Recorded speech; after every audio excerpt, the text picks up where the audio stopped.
Hey everyone, Rob from Southgate Media Group here. Before we get started with this podcast, we have a quick message. If this is your first time checking out the show, we love that you found us and we really hope you enjoy it. What we have to say is for the subscribers. If you enjoy our shows, would you please donate to help keep these going? We don't want to have to put traditional ads on these shows, but this does cost money. So we really do rely heavily on donations. To make a donation to the show, please go to our website, www.southgatemediagroup.com. Go to the page for the show, and in the upper right-hand corner is a donate button. It takes you right to PayPal, and you can donate whatever amount you want. Thanks a lot for listening, everybody. And now, on with the show.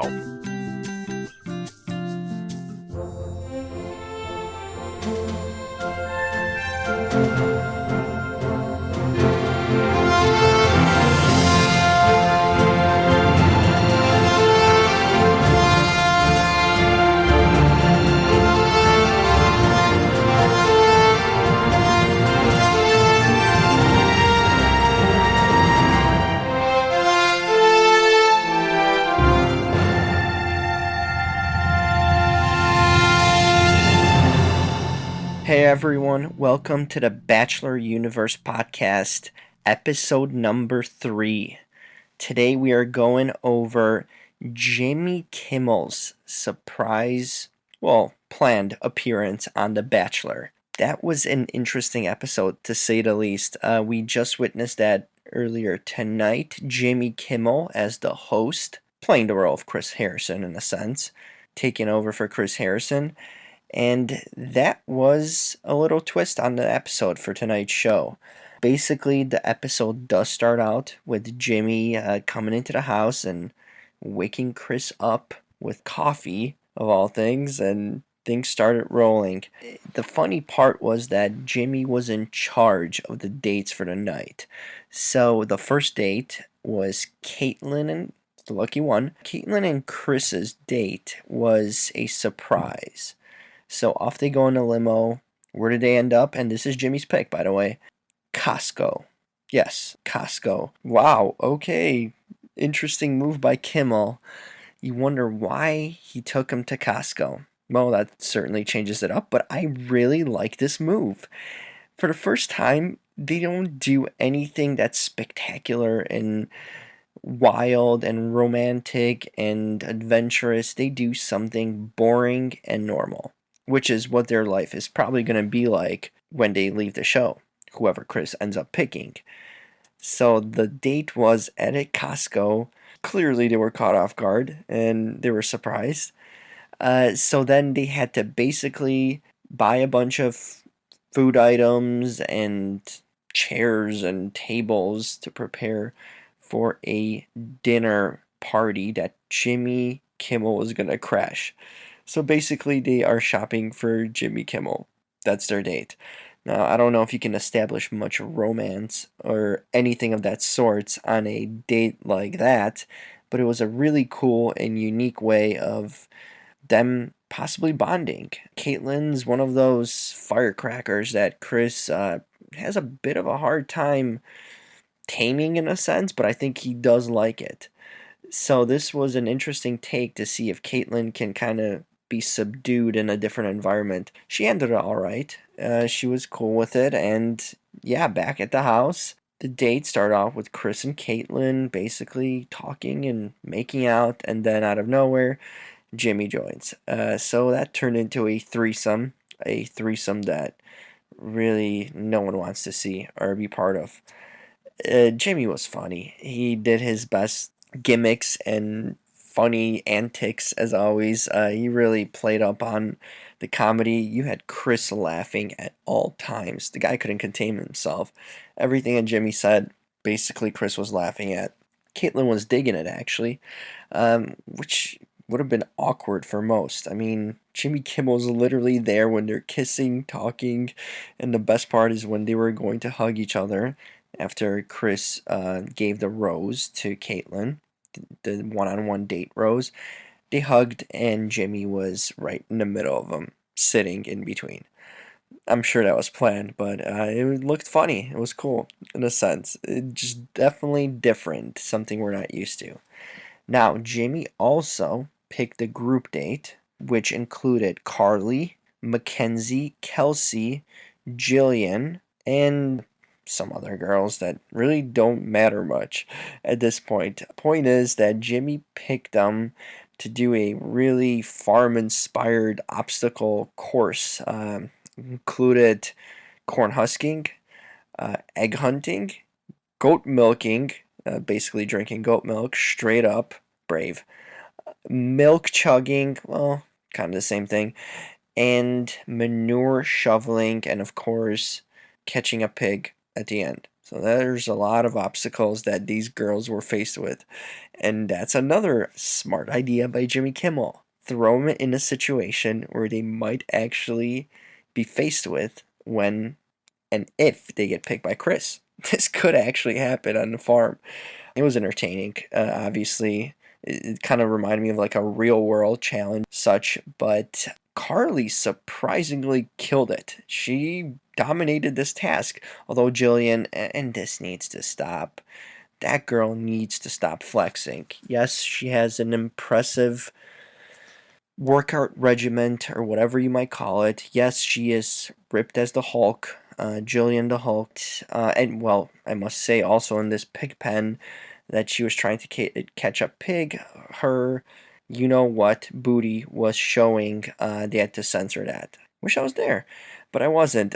She gave a show to everyone who was there. I don't know what was going on. I guess they were too short or tight or something was riding up that we got to see. Well, censored. We didn't get to see, but they got to see. She wins the ass of the day, probably. I will give that. It was Carly who won it. Yes, boat singer. Yeah, I just don't see her as a farm girl, but I guess she's surprised. So Carly wins that mini date. Not much happens. She gets to talk to Chris, and honestly, we kind of forgot who Carly even was until this point. The girl hasn't made much of an impact or an impression until this point, so she really, really needed this date. And then, of course, Jimmy gave Carly a blue ribbon for her efforts, and they got to have an American Gothic photo shoot with Chris as a prize. Not much as a prize, kind of looked weird. Some of these dates just fall flat. Like these kind of challenge type dates, you might as well not win them because you're not getting much of them. Then, cocktail party, right? Yeah. Of course, Chris keeps on making out with people. That's what he does. The guy hasn't kissed a woman probably his entire life, so he's making up for a lifetime's worth. And Mackenzie flat out asked Chris, yeah, the weird Mackenzie, the 21-year-old who, the girl's just confused. She asks him why he's kissing everyone, which of course prompted another awkward encounter when Chris is trying to be the nice guy, stumble and babble. And I mean, why would you ask a question like that? It's his gimmick, it's his job to kiss other women. The girl is just so awkward. I'm surprised she's actually lasting at this point.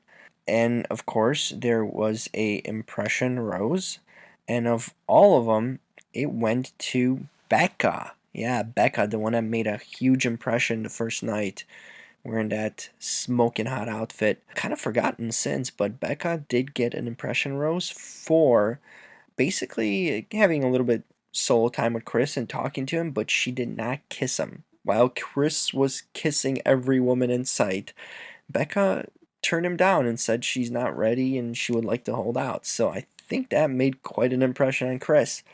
Good for her. Good for her for separating herself from the pack, and that most definitely earned her a rose. Now, back at the house, everyone's waiting for the second date, and it goes to Whitney. Yes, the Disney princess with the southern twang that's from Chicago. That's a fertility nurse. Yeah, she's got a lot going on. People call her baby voiced. I've read that. No, she sounds like a Disney princess. Still, you don't want to live with that for the rest of your life. Kind of annoying. That was an interesting date, though. Basically, they went to a winery and just drank wine and talked, and they spotted a wedding. They spotted a wedding that was happening right where they were at, and Whitney seemingly low-key, kind of down-to-earth, quiet, shy girl showed that she is willing to take a risk. She came up with a plan to crash the wedding. Of course, Chris was taken aback by that, not sure what to do. He agreed to do it. So they went to crash a wedding, and that was pretty entertaining. That was a long scene in the show. Basically, it was like 15 minutes of them attempting to crash the wedding, crashing the wedding, and they really delve into that. It was entertaining to watch. But that certainly made an impression on Chris with Whitney that she is kind of a go getter and has a little adventure in her and spontaneity. And definitely they ended up with a dance, making friends at this wedding also. And of course, Chris had to give Whitney a rose. Of course, probably for not laughing at his dance moves, which were pretty awful. He was doing something, yeah, like the lawnmower, or yeah, I don't even know. I don't want to get into that. It was just bad. But he most definitely gave her a rose, and I think she made a quite an impression since he said that he could definitely see her as a wife, which probably wasn't the case until this point. Back to the house, they have a pool party. Yes, a pool party. Um, Jimmy decides to cancel the cocktail party and throw a pool party instead, which of course had all the women all over Chris. Ashley I, the freelance journalist, she got pretty upset. I mean, we don't even know why she decided to wear a skimpy bikini, and there's that whole thing about women trying to find some alone time with Chris and jumping at him at the pool. But Julia actually gets the best of this situation, and she finally tells Chris about her tragic backstory, about her husband committing suicide. Um, she cried in Chris's arms, and Chris was obviously taken aback about it. He really took it pretty hard in a sense too, and seemed appreciative of her telling him that. So good for her for getting it off her chest. Of course, Britt finally comes around. Britt's been kind of gone this episode, not much from her. But she comes around, and of course, they make out because that's what they do. Britt and Chris just make out. That's their thing. Well, it's Chris's thing, really.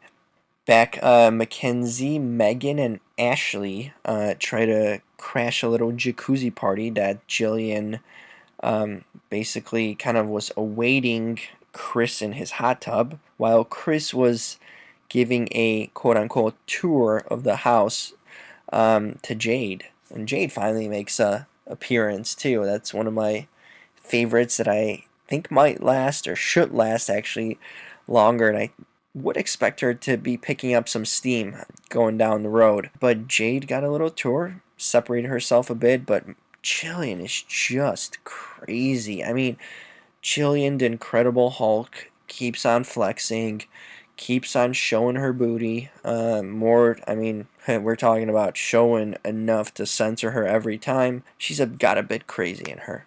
That's no doubt about it. But Mackenzie, Megan, and Ashley try to crash the party in the jacuzzi, which was another awkward moment. Ended up with Ashley I crying and leaving because she felt that Jillian was taking up too much time.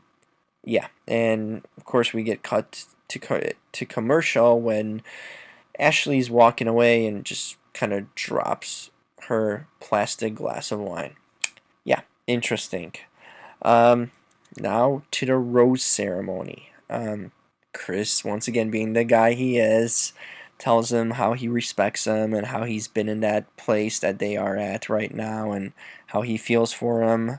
Um, so, of course, the first rose, I mean, at this point we had Caitlin, Whitney, and Becca with roses, but Jade gets the first rose, which was a bit surprising. Second one went to Samantha, because I'm still not sure who she is, because she never talks to him. She just keeps on sticking around. I think she's a cheerleader. Yeah, she should be gone soon. She looks good, but Still don't know who she is. Julia got the rose. Mackenzie got a rose, which was surprising considering that she is just such an airhead. I mean, I don't know what he sees in a 21-year-old that just doesn't get it and is a bad fit for him, no doubt, but she gets one. Kelsey gets one. And Kelsey's been quiet this episode. Another seemingly contender to win the show, but not much of her. Britt gets it, as always. Megan gets it, and Megan was somewhat forgotten in this episode. She had that one-on-one with him last week, but she got one. Carly gets one.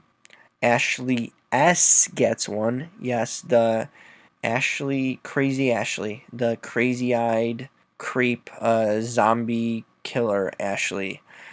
Now, last week I had said that must have been a producer's call for her to stick around. 2 weeks in a row, I don't think it's a producer's call. I think it's most definitely Chris's call. And when she walked up to him to accept that rose, there's just a look of crazy. There's no working around that. There's just a look of crazy. That girl is just not there. Shockingly, she gets a rose. Nikki gets a rose.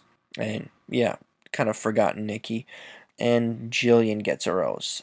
Then it came down to a few women. Among them would Amber, Tracy, one of my favorites, and Ashley I. And Ashley I at this point was just a wreck. Basically overconfident, thinking she's gonna get the rose, and then came down to her at the end versus the other girls, and there's this other girl. I don't even know which one she was. I think it might have been Tandra, possibly. Uh, the one that looks like she's 45. Yeah, the old-looking girl. Probably a lot of tanning back in the day. Maybe she just lied about her age. I don't know. Looked old. She was joining, of course, Amber and Tracy in the rose ceremony, and Ashley I. Ultimately, Chris gives the final rose to Ashley I. So she lives on another week. She's becoming really annoying in a sense. She's the quote unquote virgin. Well, apparently she is, but judging on next week's episode, not so sure. So that's the show.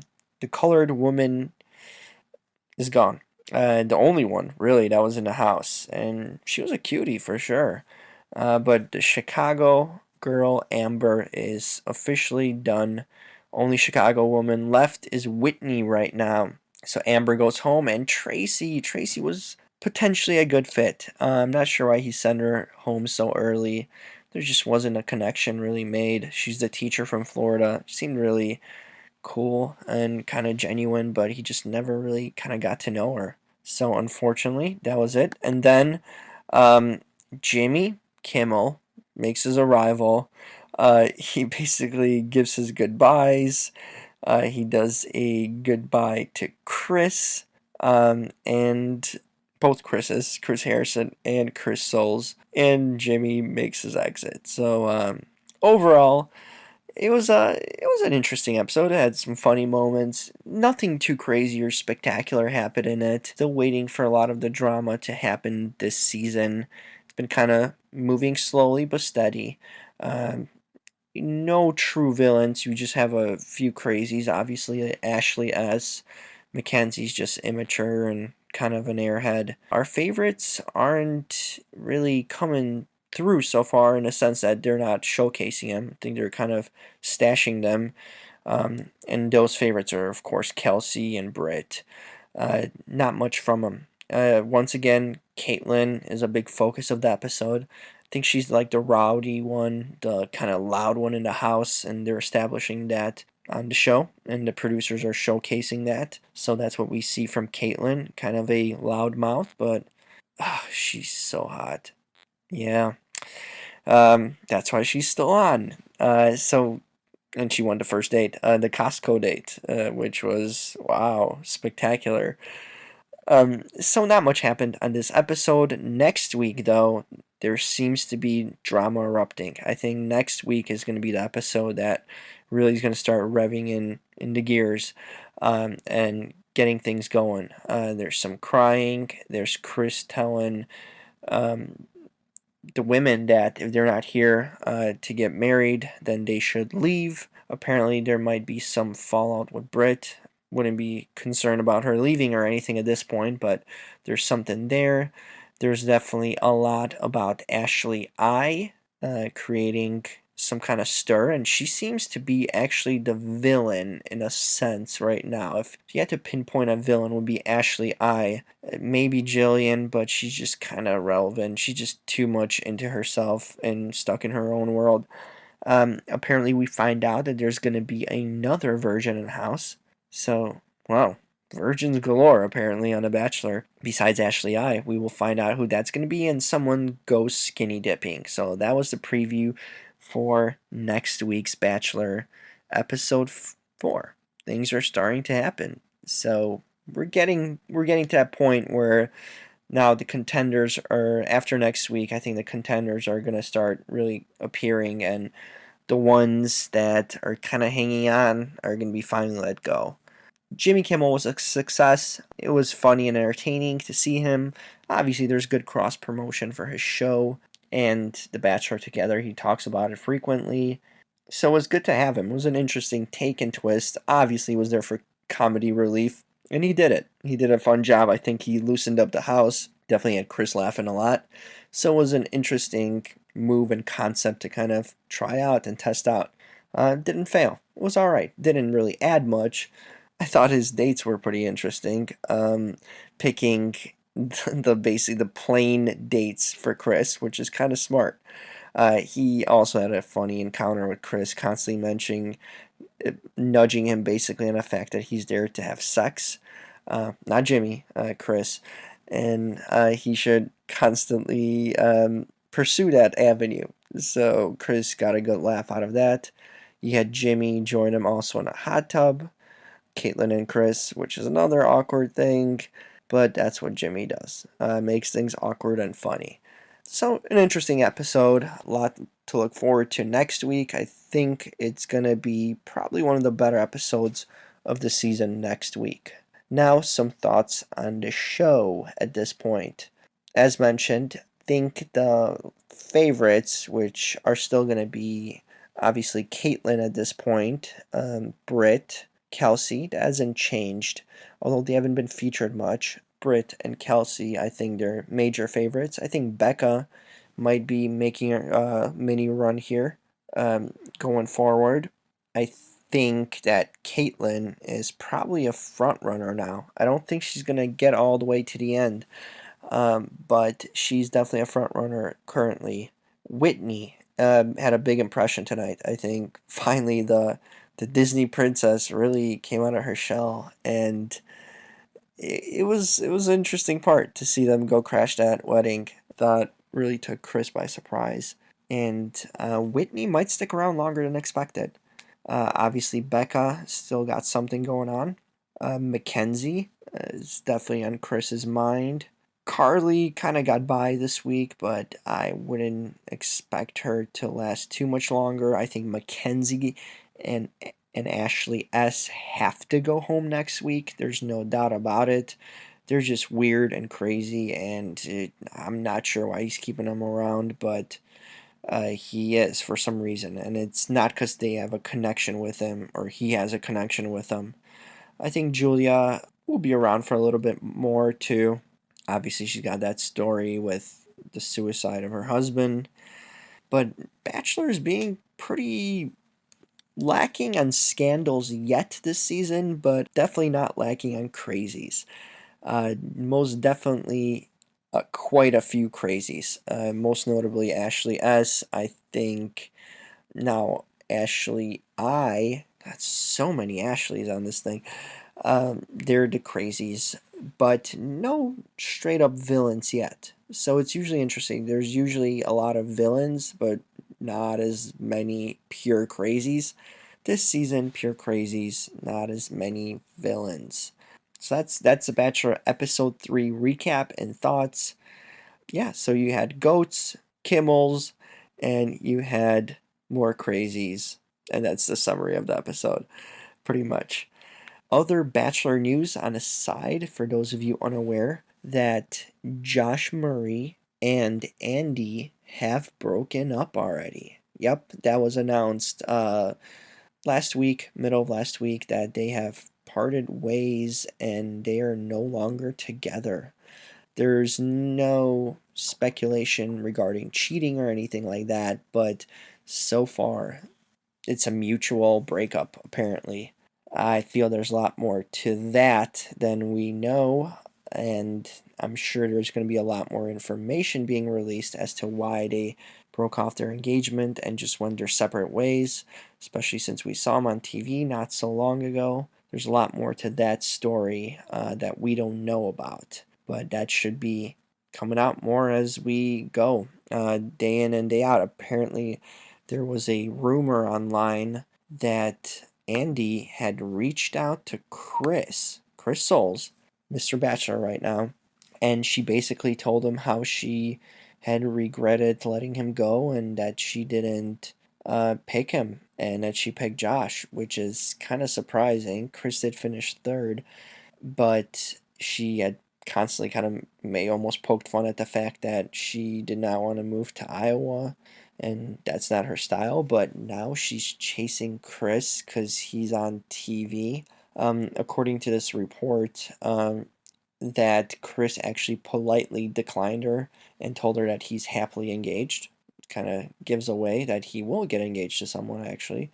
And that's not a big of a shocker because Chris was looking for the right reasons to be on the show.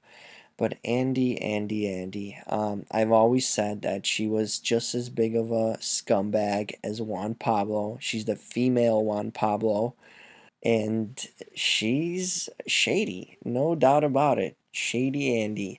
I think she's really, really in it for the publicity and attention. She plays it off as she's this attorney, and district attorney that is focused on her career, but she has loved the attention she's gotten from The Bachelor. I think now that she's broken up with Josh Murray, she's going to try to find her way back into the Bachelor spotlight. And since she's already done this show, she's trying to basically stretch out her 15 minutes of fame longer. I think it was a shady move if these reports are true that she contacted Chris. Is Nick Vale getting a call soon?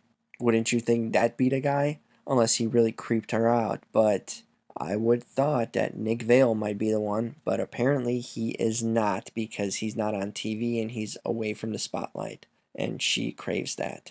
Interesting. Something to keep on following and touch base with you guys next week if there's more reports or news on that. But Andy is on the loose, so watch out for her. Anyways, this will conclude this week's episode. Join me next week. Make sure to check out the blog at chicagonow.com, Bachelor Universe, of course, at chicagonow.com. So you can read up my articles there and you can listen to this podcast on iTunes, Stitcher, SoundCloud, available everywhere. So download it, tell your friends, subscribe, and make sure to keep on tuning in. I'll talk to you guys next week on Bachelor Universe, the podcast.